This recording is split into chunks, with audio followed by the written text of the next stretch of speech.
I'm Pat Stockdale. I'm a musician around the Nashville, Tennessee area. Been in this area for about 32 years playing guitar and various instruments.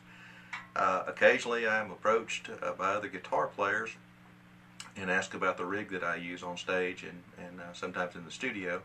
And so I wanted to do a quick little video and just explain what I've got going on and hopefully some of the tips that I can give you with your signal chain will help you put together a pedal board and get the kind of tone that you want.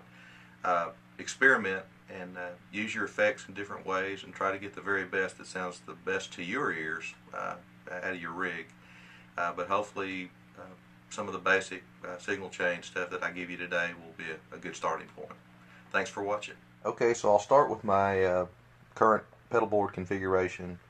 This is all mounted on a pedal train board, and we'll start with the modulation effects up at the top of the unit. Okay, the modulation effects, usually what they're comprised of is units, so you can use these in conjunction with your board, not necessarily have to have the same pedals that I do.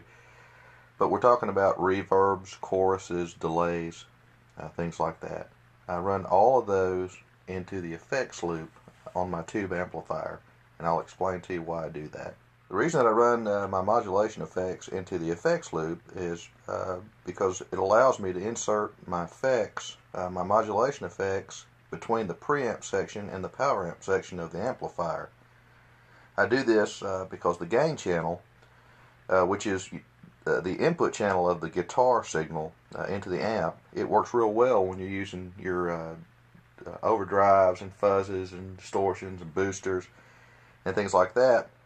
But when you use choruses and reverbs and delays and things like that, it tends to sound more natural after the signal is overdriven. And so when the modulation effects are applied before an overdriven signal, if I use it in line with all my other effects just straight into the amp, it makes the effects sound they sound more thin and dull. My reverb, my delays will get washed out, and they won't have the shimmer and lushness to it. And so that's why I run it that way. So again, back to the top of my board, I start out first in line, and these are running again into my effects loop. I start out with the Boss Chorus Ensemble. I've been using that effect for many years. Goes out of that into my Wampler Tape Echo, and what that allows me to do is get that old Echoplex sound that's very sought after with guitar players. And I love this thing. Wampler did a great job in engineering this in a compact case. We come out of the Tape Echo into my Visual Sound dual tap delay. This is a dual delay unit. Has a tap tempo on both channels. I got it from my buddy Stephen Bliss over at Visual Sound. They make great effects, by the way, and I love the thing. I've just scratched the surface of the delay sounds that this thing will give me. It pretty much is everything you would ever need in a delay in the box. Out of the Visual Sound dual tap delay into my old Boss tremolo unit. I use that to get sort of that 50-ish sound, and when I'm wanting a big lush tone and I'm playing a ballad, I use that a lot on stage and in the studio. Those are my modulation effects, and that's the signal chain in which I run it in. So we go chorus, tape echo, and then the dual tap delay, and then the trim unit.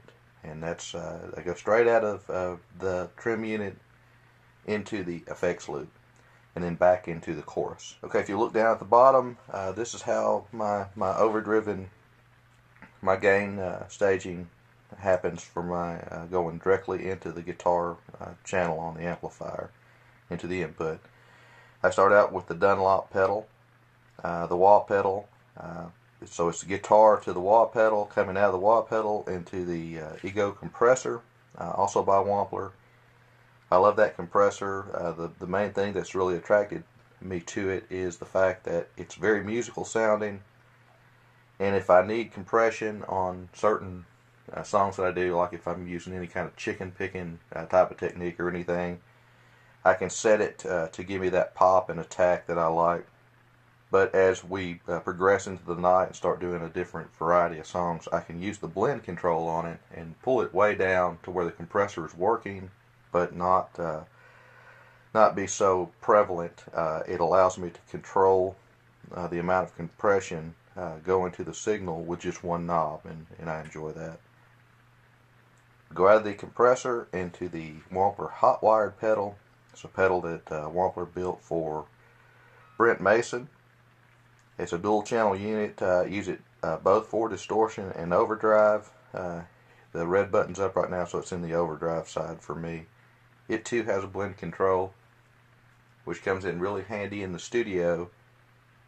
If you are recording and you like the overdriven sound or the distorted sound that you are using, but you don't need quite that much, instead of readjusting, you can pull that one knob down and it'll give you just the right amount of breakup and of signal, pulling it down with that blend knob. Out of the hot wired pedal into the older Proco Rat pedal that I have. This has been modified by Keeley. It has a different chip in it, and gives me, I think, at least 3 different tonal variations based upon the original Rat pedal. Just gives me a little bit more of a palette, and I use that for some of the heavier rock stuff.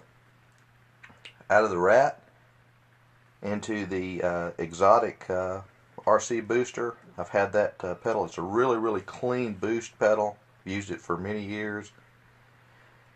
It keeps the signal, it keeps all the other effects. It sort of boosts all of those signals combined. It stays on all the time, and it allows me a little bit of EQ. If I've got it, if I got my sound quite there, and I haven't gotten it quite there, and I need to tweak it a little bit, that pedal allows me to do that and boost my overall gain stage signal. Out of that into my volume pedal, my visual sound volume pedal, which you see over here on the far right bottom.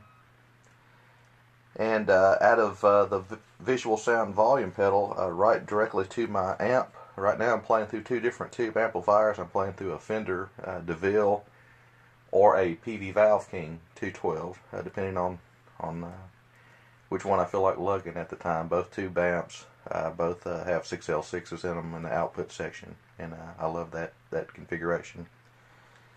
Also have an output on the volume pedal that allows me to run the TC Electronics Polytune, which you see up above it. And that tuner stays on all the time, allowing me to tune the guitar throughout the night. So that's my pedal board configuration. Hope you found some of this useful. If you don't have the same effects that I do, you can still run it in the same manner and hopefully achieve really good tonal results. So I hope you enjoyed the discussion of my rig, and hope you can find it useful for you. Thank you.